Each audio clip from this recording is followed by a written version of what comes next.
Dr. Damon. I'm Bam Adebayo. It's nice to meet you, man.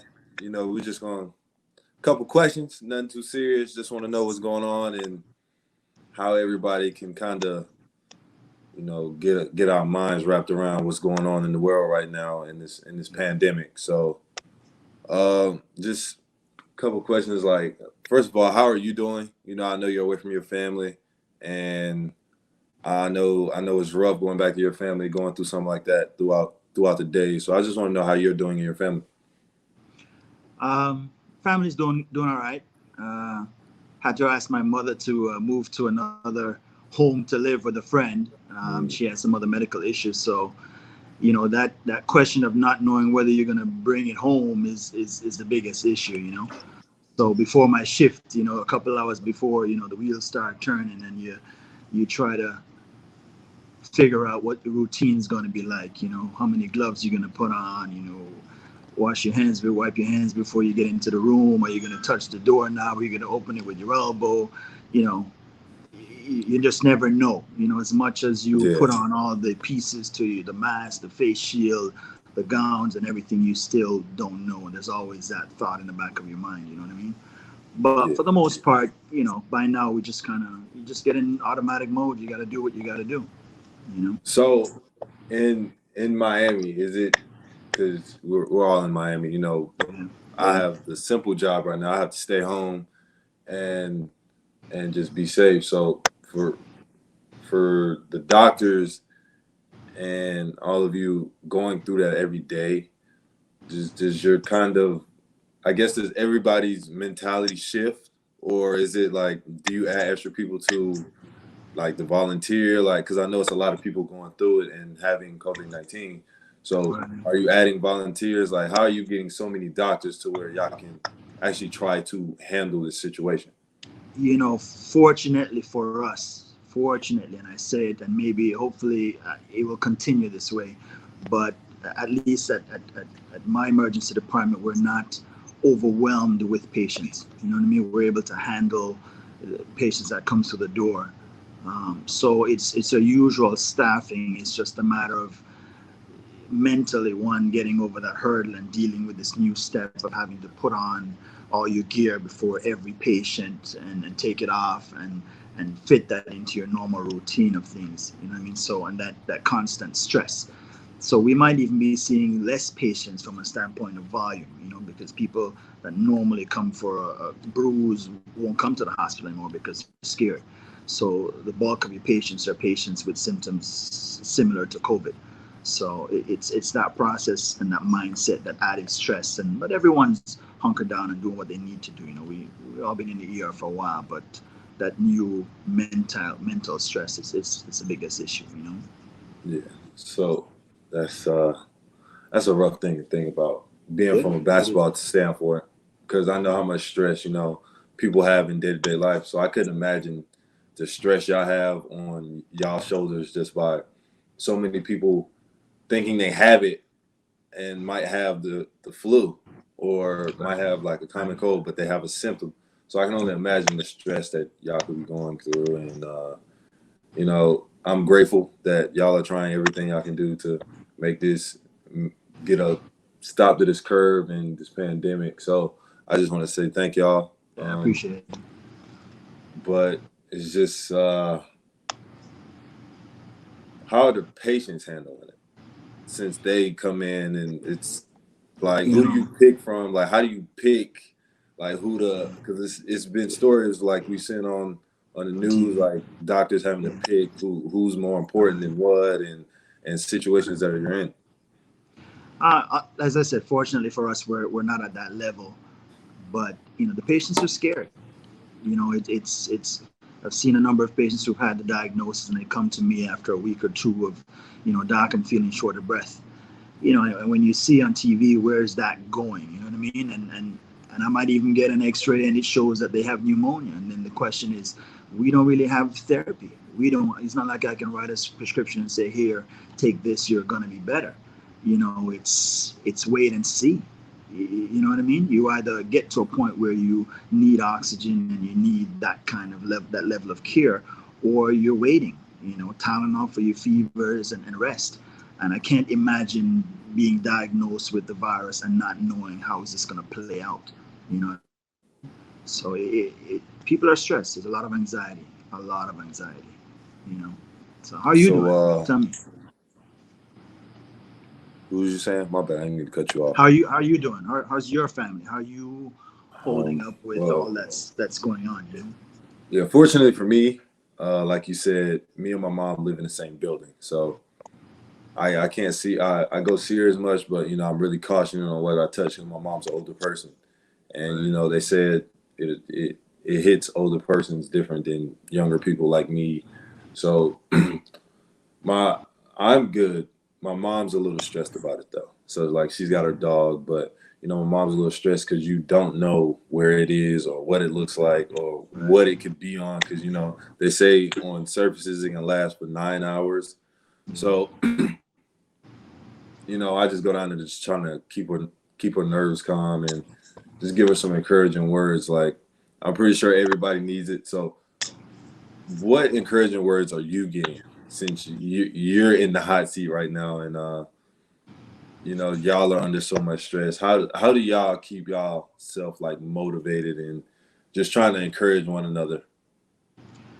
The good thing is, it's a team effort. We all just like you. How do you guys motivate each other in the team? We all know each other, been working with each other for a long time, and just my last shift, we ran in to see a patient we thought was having a heart attack, and one of my colleagues was wearing a regular mask as far as opposed to something that's more secure. So it's me tapping him on the shoulder and say, hey, you may not think this gentleman has COVID, but you better assume that everybody has it. You know what I Yeah, mean? And so we just watch each other's back, and try to keep each other motivated and do what we have to do. In the emergency department, that's the kind of mentality we have all the time. It's fourth quarter. It's time to do what we have to do. get So the job done. I like it. and most of us went into this field because that was the idea. We're the ones that want to be there when the patients need us. That was one of my biggest motivations. You're working a night shift, your belly hurts, you got no place else to go but to come to see me. You know what I mean? So that's what we signed up for. I just Yeah, didn't think I was putting my life on the line. You know what I mean? I I get that, didn't I man. didn't envision that, but this is where we are. That's where we are. Yeah. So I think it's got to get worse before it gets better. So do you say we're at the peak of worse so it can start getting better, or we're still getting worse as this thing is going on throughout the day, throughout days Um, and weeks?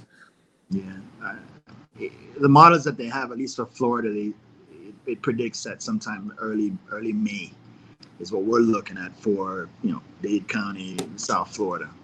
So in my mind, in the emergency department, the worst is yet to come. I hope it doesn't.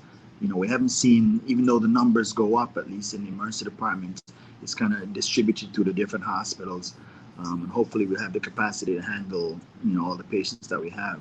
But it appears as though there's more to go, and the question is too, after we hit that peak, it's not going to fall right back down to normal. So it's still going to be a gradual decline. So it's going to be a long time before we're back to normal or normal as we knew it. You know what I mean? Yeah. It's going to be a while. So It's going yeah, to be a while. You know. I'm not gonna take up too much of your time. Just not really a last question. Just something for you, just to explain to the people out there. Just give them a couple more of just reiterate on what we can do as people not in the doctor's office to just help this thing Right. slow down. So Right. just anything you have off the top of your mind, from wearing gloves to putting on face masks or just staying in the house. Yeah. I mean, we've heard this new term, or it's new to me. Social distancing. We all have to play our part. So if we don't know if we have it, number one, because it's not enough testing. You know what I mean? So there's no way for you to know. So, and you don't know whether your neighbor has it. You don't know. So just stay away for now, because that's what it requires. Wear your mask, wear some facial covering if you have to go out. Be aware that yes, it does live on solid surfaces for hours. So if you're going to touch somewhere, make sure you have a hand sanitizer. And for those who couldn't get one, Soap and water does it. We know we need to wash for 20 seconds. You know what I mean? We know distancing. When I say distance, it's 6 feet away from your neighbor. You know, because it falls to the floor. It's in droplets. So as long as you're 6 feet away, if you don't have a mask on, then that should be sufficient. But they're recommending that if you're coming into any close proximity of anyone, you should wear some kind of facial covering. And I think that if those things are done and everyone chips in and plays their part, then we'll beat this thing. It'll pass. But we just have to stay the course. Just like every play, every time you go up and down the court, you forget that last play. It already scored the basket, so on to the next. So right now we just have to hunker down and stay focused and do what we have to do. Everyone has a part to play. If you don't get infected or if you don't infect your neighbor, we're doing great. So unfortunately, we are losing some great people from our society, and I've never seen anything like this. So let's all just play our part and see how we come out at the end. I like it. So I hope everybody heard that. The doc said play our part. So stay in the house, wash your hands, wear face masks, close in proximities with people, and just stay home, really. Yeah. So I think one brighter side to this, is that so now you're home with your families, and you don't always get the to time. Spend time with your family now. Exactly. Take that time and do things that you've wanted to do or things that you never thought you could do. Play some games with the kids, exercise. I hope you're staying in shape because I'm staying in shape. We need a continuation of what you started before for this season. You know what I mean? So yeah, everyone, take advantage of the time for them to exercise too and stay in shape themselves. Because life's busy and stressful as it is. So it's an opportunity to appreciate what you've lost and what you've gained. You know what I mean? So that's it for my questions, Doc. I appreciate you, man. I'm praying for everybody in the hospital with you. I'm praying for your mom and your family. So I just wanted to say thank you. Just thank you for giving the other people, the local people, just a peace in your mind, and just telling them that this it's real, and you have to take it serious. So I appreciate that. No, my pleasure. Thank you.